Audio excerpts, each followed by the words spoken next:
Did you tell them the story yet? Seizures on Sunset and Larrabee, please come here. Okay, calm down a little bit, okay? What's the address where you need us? It's Sunset and Larrabee. It's at the Viper Room. Okay, what's the address, sir? Do you know? What's the address? I'd gone the other day. Where I'd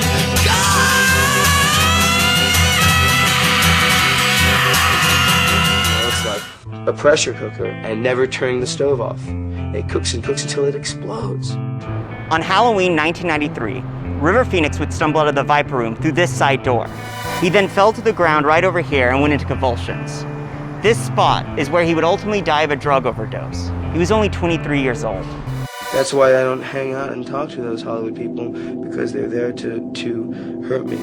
There's no question that River was talented. By the time of his death, he was an Oscar-nominated actor, appearing in soon-to-be classics like Stand By Me, The Mosquito Coast, Indiana Jones, My Own Private Idaho, and Sneakers. But questions still persist over River's death. How long was he inside the Viper Room, overdosing, before someone brought him outside? And once he was outside, why did it take 30 minutes for someone to call an ambulance? I thought I knew the whole story. I had no idea. Let's go behind the sign.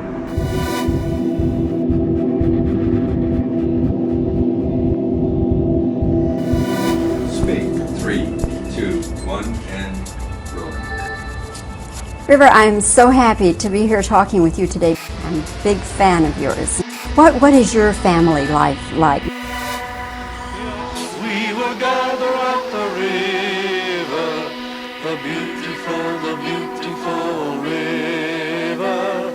Gather with you saints at the river that flows by the throne of God. You know, there's a beautiful river that flows right out of the throne of God. To better understand River's story, you have to go back to 1973, when River Jude Bottom was only 3 years old. His parents, Arlen and John Lee Bottom, joined a controversial Christian movement, the Children of God.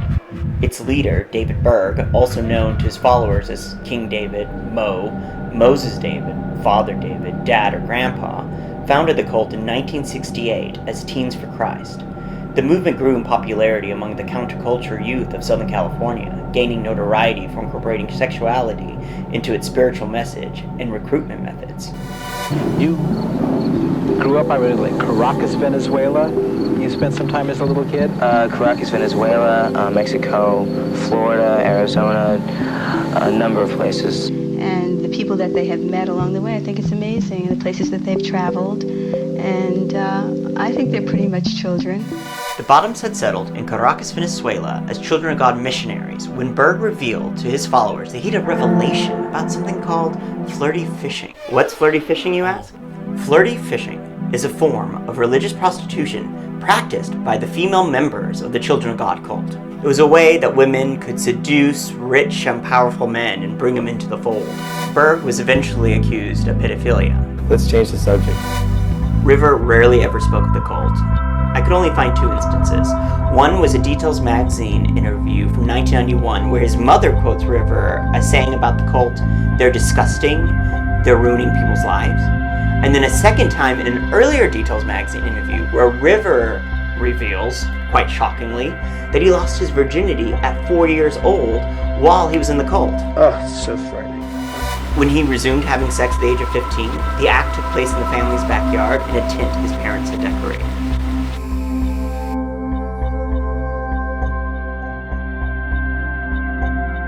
When the Bottoms grew disillusioned with the Children of God, they hightailed it out of there. Where else do you go when you're trying to escape a cult? Los Angeles, California. Orchestras, choruses, dancing, choirs of angels and us. We'd come out to Los Angeles to make it. At the time I was 9 years old and my sister was 7, and we wanted to be recording artists.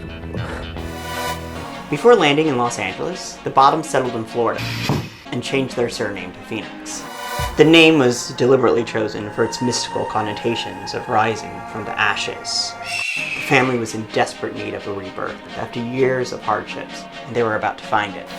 I find this next part so fascinating. 6, 7, 8. Arlen had grown up in Brooklyn, and she had been friends with director-actress Penny Marshall.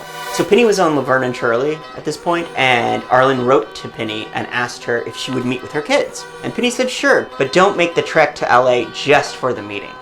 Come out here if you're coming out here for other reasons as well, because the business is crazy.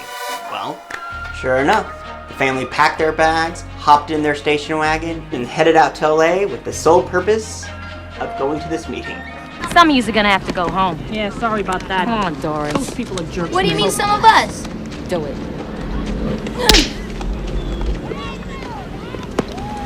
Okay, some of them are going home. Hey, how did you do that? Excuse me. But now the kids needed an agent. Iris Burton was a talent agent, well known for discovering young talent. Iris's roster included Kirsten Dunst, Tori Spelling, Mary-Kate and Ashley, Johnny Depp. The list goes on and on. My days are heavy on the inside. As legend has it, Iris discovered River and Sister Rain busking in Westwood. In reality, Arlen barged into Iris's office and demanded that Iris come out to Westwood and see her children performing on the streets. It would be Iris who would have to identify River's body at Cedars-Sinai Hospital. And now with a story about a hand-me-down that's been worn-me-down, Kids News roving correspondent, River Phoenix. Take it away, River. By 1980, River is pursuing acting full-time. He gets cast in the short-lived CBS series 7 Brides for 7 Brothers. He impresses the director by showing up at the audition with his guitar and doing an Elvis Presley impersonation. Next up, he appears in 2 made-for-TV movies, landing the lead role in Surviving, a Family in Crisis. Philip? My sleeping pills, how many did you take? Only 6. When? A couple minutes ago. How could you do that? How could you do that? I thought he was kidding. Halfway through filming the made-for-TV movie, River receives a phone call from his agent Iris, who informs him that he's about to land a role in the big screen movie Explorers. I can never say that word right. Explorers. Well, now we can say it. The movie bombs at the box office, which is troubling because it's River and Ethan Hawke's big screen debuts. What's going on here? You can do anything you want, man. Yeah. Sure. I'll see you. Not if I see you first. River breaks your heart and Stand By Me. He plays troubled youth Chris Chambers in the 1986 adaptation of Stephen King's short story, The Body. King said that it was the first successful translation from book to screen of any of his works.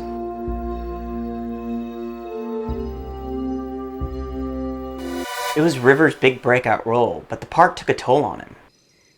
Oh, piece of fuck anyway.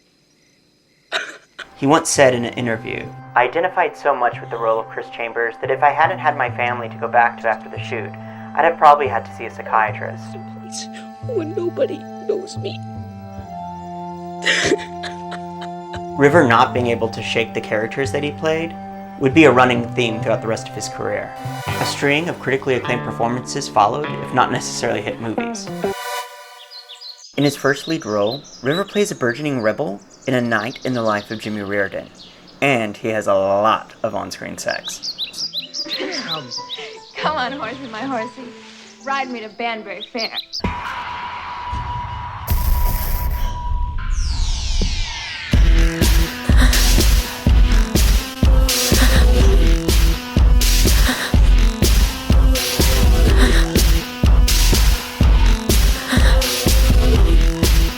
Other than that, there's not really much to look at. The movie barely breaks even at the box office, and the director, to this day, disowns the movie. All winter, Father had been saying, "There's going to be a war in America.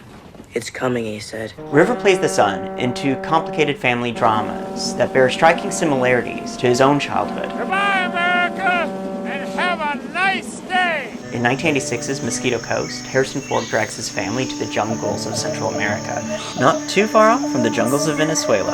In 1988's Running on Empty, River and his brother are dragged across the country by his parents, who are on the run. You have a few days and we're gone. Cover your tracks. You can see why River chose the parts he chose, and you can also see why it was difficult for him to shake those characters. Have a Coke. Watch TV. Have a nice day. I could be your girlfriend, if you want. I think about you when I go to the bathroom. In The Mosquito Coast and Running on Empty, River co-starred with his then-girlfriend, Martha Plimpton. You might recognize her from The Goonies. The pair had met a year before being cast in The Mosquito Coast. They couldn't stand each other at first, but the relationship would become River's longest-lasting relationship. Ladies and gentlemen, this is River Phoenix. And then we talked to the actor, Rubber Penis. He'll be here for approximately 5 minutes, so ask your question. Martha allegedly finally broke off the relationship with River soon after the 1989 Oscars ceremony. Love you to death. River had started dabbling in drugs. River was nominated for an Oscar for Best Supporting Actor for his role in Running on Empty. The whole experience made River uncomfortable. And the Oscar goes to Kevin Kline in A Fish Called Wonder.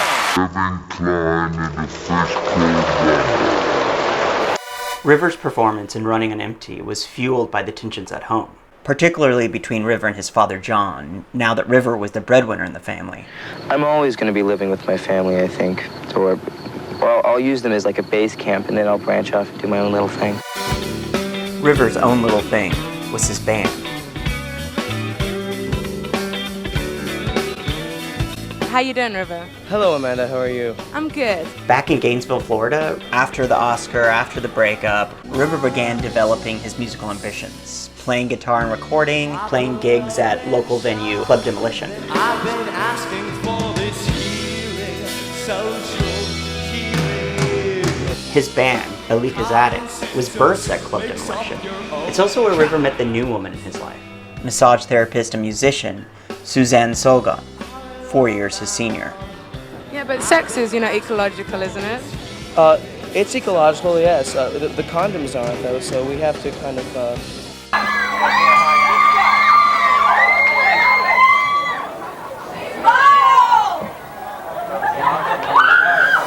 River found music way more rewarding than movies. Considering how he played guitar since childhood, his musical talent was highly developed, and yet not tapped into. He was offered a 2-year development deal with Island Records to develop his band. Still, River was committed to gaining credibility by his own merit. He maintained that the band would not use his name when securing performances that were not benefits or charitable organizations. if you care about animals, I've got some good news for you. People for the ethical treatment of animals can help you find easy ways to help out. Nicknamed the Vegan James Dean, River was a dedicated animal rights activist, environmentalist, and political activist. He was a prominent spokesperson for PETA. River won their humanitarian award in 1992 and even filmed a commercial. Hello, I'm River Phoenix, and if you care about animals, here's some good news. And here's some bad news. River was more than ready to give up the movie business when he was done filming his last movie, Dark Blood. Is that a threat? He informed his dad he would focus on his advocacy, and more importantly, his band. I guess being a movie star, you must get a lot of, offers from women. Then you have the power to get blowjobs, basically, from the corporate leaders. I mean, I found myself being blown by America's film corporations. It's nice. Yeah? Yeah. I come in their fucking lens. I welcome an end to this all, if that's what should be. I don't mind that. In fact, I would rather quit while I was ahead. There's no need in order staying. You're welcome. Man, this next one's going to be a mystery.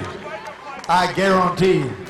On the night of his death, River was supposed to perform with the band P on stage at the Viper Room. The band was made up of Flea and John Frusciante of the Chili Peppers, Johnny Depp, Gibby Haynes of the Butthole Surfers, and Al Jurgensen of Ministry. The following morning, rumors spread like a Malibu wildfire that someone in the band had given River the drugs that had killed him that night. 911, where's your emergency? I'm very gonna hurt myself.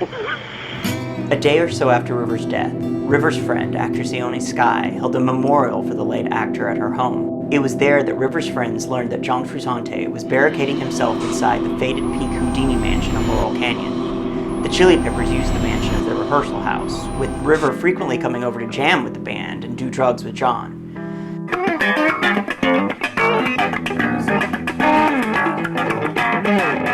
John had locked himself in a bathroom in the mansion, threatening to kill himself. Johnny Depp had to skip the memorial to keep watch over John and make sure he didn't kill himself. According to River's friends, it was John who gave him the stuff that killed him. It's hard to imagine now, but when River died, it came as a complete shock to his fans. River's image was that of Hollywood's vegan golden boy. In reality, River was hiding a drug habit from everyone and struggling with staying clean and keeping that image. Don't feel like Jack the Ripper today. River's first experience with marijuana was with Corey Feldman during the filming of Stand By Me. The following year, River tried coke at the age of 15 after a day at Magic Mountain amusement park. In a few short months, River experimented with alcohol, marijuana, and cocaine. The children of God had taught River that cocaine was the devil's dandruff, but the cult also had taught him to keep secrets. And River was very good at keeping secrets. By most accounts, River's drug use became more recreational after his role in Gus Van Sant's My Own Private Idaho.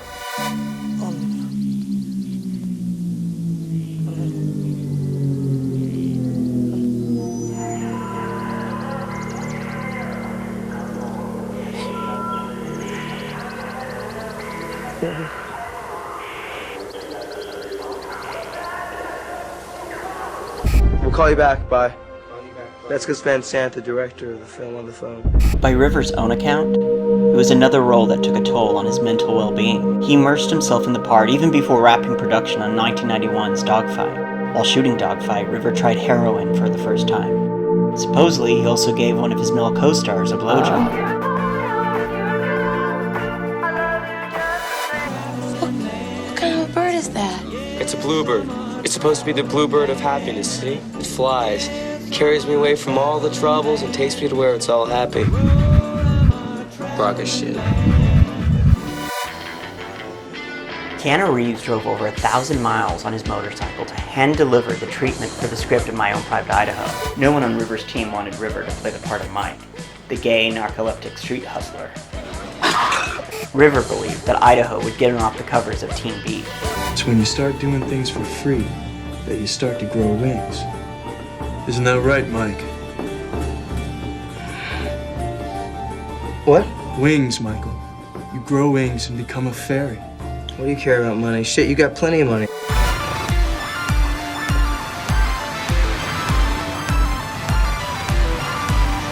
River and Keanu embedded themselves with the street hustlers of Portland. The hustlers acted as tour guides, taking River and Keanu to the Vaseline Alley district, a popular gay cruising spot. River interviewed the hustlers on camera, picking their brains and enlightening his own mind. And I've had Johns do that. I've had him come in, it was just a towel, or I've had him come in with nothing at all. Yeah. See the fire in my ass? You'll never see it again. I turned around to the guy behind the counter. I said, why don't you just like have it all like, you know, the gay file and then the straight file.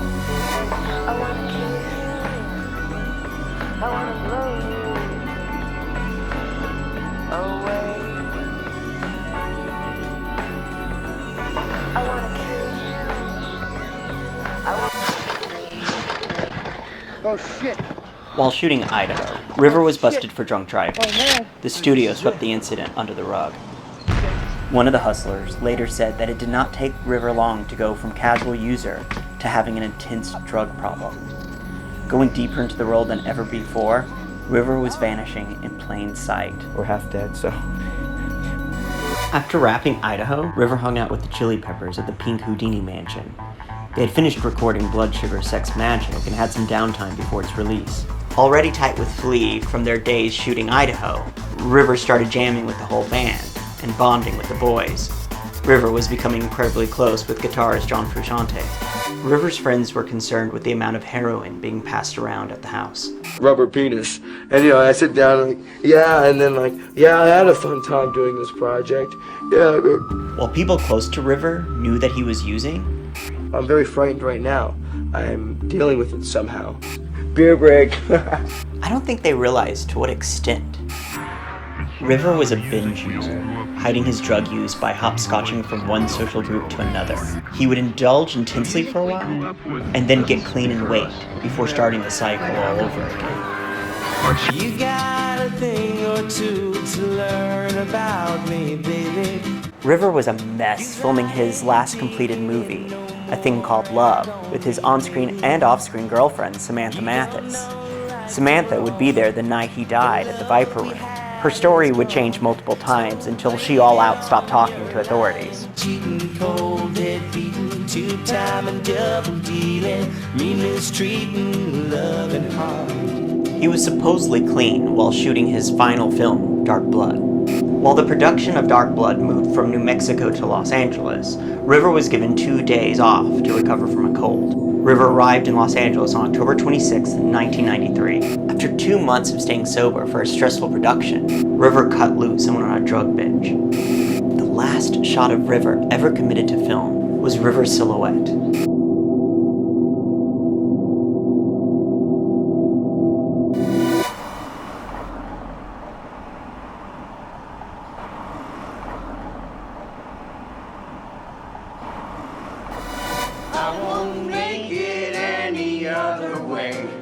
River was ready to pass out, but Rain and Joaquin were in town, so the siblings partied in River's room for 3 hours. Rain and Joaquin wanted to go out. The only catch? River's siblings were underage, and they needed an adult to accompany them to the clubs. River's girlfriend Samantha agreed to take them, and River would stay behind at the hotel. God, this is the moment where you wish you could go back and change things. While Samantha, Rain, and Joaquin waited at the elevators, River came running down the hall chasing after them. River, for some reason, changed his mind and decided he'd join him for a night out. So on October 30th, 1993, at 10 p.m., River, his girlfriend Samantha Mathis, his siblings Rain and Joaquin depart the hotel for the Viper Room. Phoenix died. The 23-year-old case appeared to be consistent, as he put it, with cocaine overdose. At the time of River's death, the Sunset Strip was a narcotics supermarket. It was easy to get cocaine, ecstasy, weed, and a potent dose of heroin branded the body bag. Thanks in part to the Viper Room's clubgoers, heroin had acquired a hipster sheen. But in Los Angeles, the real drug of choice was more.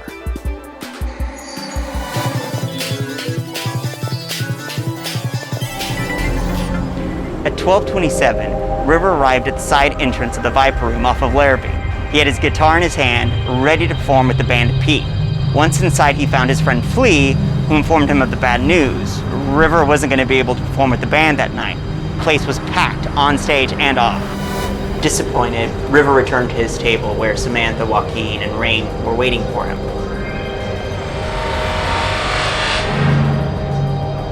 River's friend, Chili Pepper John Frusciante, came over to the table holding out a cup. River didn't know what was in it, but he had personally taken John to rehab twice, so he knew it wasn't water.